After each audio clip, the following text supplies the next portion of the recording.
9:06, welcome back. It's a story of power, persecution and poisoning. The reign of the Sun King, or France's Louis XIV, was a struggle from the start as he tried to get France united under one ruler. It is this period of mysterious deaths in the Palace of Versailles that's the subject of the returning BBC drama Versailles. But it's not just death that poor King Louis is having to deal with in this series. Let's have a look. Well, joining us now is George Blagden and Alexander Vlahos, who we've just seen in action there. I'm confused. What on earth was going on? Well, that's me on my new wedding day, isn't it? Yeah. Wife number 2 for season 2. So yeah, Philippe has to get remarried, and as usual, the brothers are at each other's throats. Yeah. Nothing new.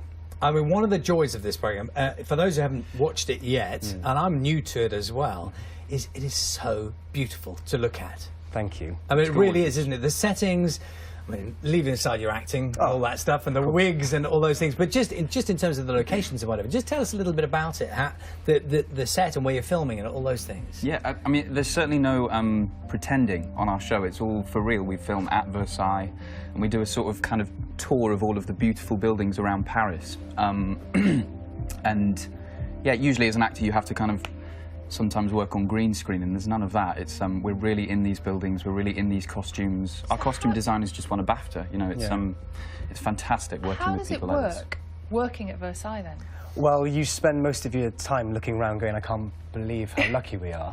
It does take someone else to come to set, like your parents coming to set, like a set visit, to say, do you realise like how lucky you are? Because you spend 6 months filming there, and after a while you sort of become numb to the beautifulness that surrounds you, and then sort of take someone else to look at. You become spoiled, don't you? We do. Yeah, we can't. Do they close it to visitors for you? They close Versailles on Mondays for us, and not just for us. They They close Versailles on Mondays for us. No, they close it to the public on Mondays, so we get to film there. So yeah, it's very lucky. Tell us a little bit about the costumes, because you mentioned a moment ago that's a feature, isn't it? Because they're so sumptuous. I imagine that there's quite a bit of business before you get ready to film, isn't there? Would that be fair to say? Yeah, I mean, it takes about 2 hours to get ready in the morning. This is sort of from top to toe. We turn up in jeans and t-shirt, and then 2 hours later we're, Louis and Philippe. Yeah, it's wigs, makeup, costumes, quite a lengthy process. But sometimes there's not so much of the costume going on. Yeah, true. you could say that. You could say that. Yeah, I think there's quite a lot of not wearing any clothes. Well, all based on truth, really. That's what. Yeah, I mean, it's it was an element of that world. You know, sexual politics was kind of how people moved up and down that social political ladder in that building. And what we see in this season a lot more is that the women have a lot of power over these men, and you get to see them making really kind of strong political decisions in these boardrooms that the sort of researchers have said are kind of he said that, like, the bedrooms are kind of boardrooms at Versailles. How familiar were you with history, with the sort of stories of that time before you started the programme? Not a lot for myself. I mean, I just knew what the history teachers told us at school, which is about our own history, so, Charles II and the Great Fire of London, all that sort of period. But I knew nothing about this sort of period of time. I just took the script as the Bible, really, and that was my research. I'm kind of a lazy actor in that respect. Sorry, go on. No, I was just going to say we maybe see a little bit more now.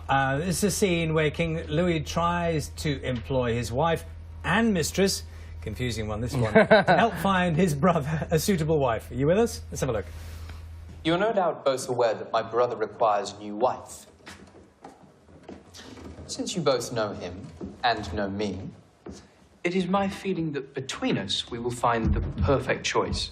I would rather it was women who were advising me than anyone else, since it often takes a woman to know another woman, wouldn't you say? I don't think this is appropriate. Perhaps, but it is necessary. Sire, while I respect your wishes, of course, selecting so important a person in court is surely a matter for a king. Or a queen. There are so many roles for a queen, madame. There are even times when I wonder whether you already perform them in some way. I'm sure whatever role I occupy in the king's life holds no candle on your own, Majesty. I'm happy to say I stopped holding candles many years ago, madame. You see, isn't this fun? Perhaps if we discuss the candidates. You were explaining there that it's kind of like a Versailles-style speed dating. Yeah, or it's, a- it's 17th century Tinder. That's basically Yeah. what it is, yeah. So, yeah, swipe left or swipe right, depending on who's more suited to myself, so, yeah. And how true to real events do you think this is? Obviously, there's a massive amount of research that goes in to the story. Yeah, the key with historical drama is you're trying to... We're not making a documentary, so we consolidate timelines and we kind of move events around for... Dramatic purposes. Yeah. But most of it is authentic, and actually the chief scientific researcher at Versailles is our historical advisor, and he often says that we're not going far enough with some things, which is... What, you're being too true to life? Well, no, in that some of the storylines that we're trying to replicate in the show, he says they're even more ridiculous and outrageous. These people were sort of really colourful. Wow. Does the wig thing sometimes get competitive? Does the what? The wig thing. The wig thing. Who's got the best wig? How many have you got? 4. I've got 3, so it's already competitive. Thank you for bringing that up. That's a lovely... We're going to have a train ride back to London now, contesting wigs. Yeah.